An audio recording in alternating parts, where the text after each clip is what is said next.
Okay, now that our email configuration is done, we'll finally go on to our last step, that is sending all these emails to individual customers. To send the emails, I'll go to mailings and then go to finish and merge and click send email messages. After clicking, you will get on this screen. It will ask you to mention the emails of individual customers. For that, I have the new field email ID.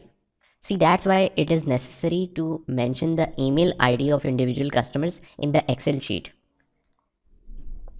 And let's say payment reminder and mail format is HTML.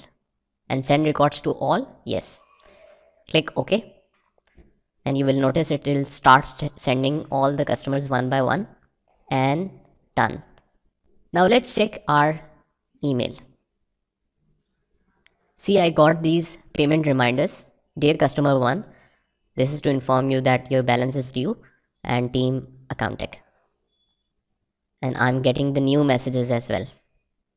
So that's how you can send personal emails to individual customers.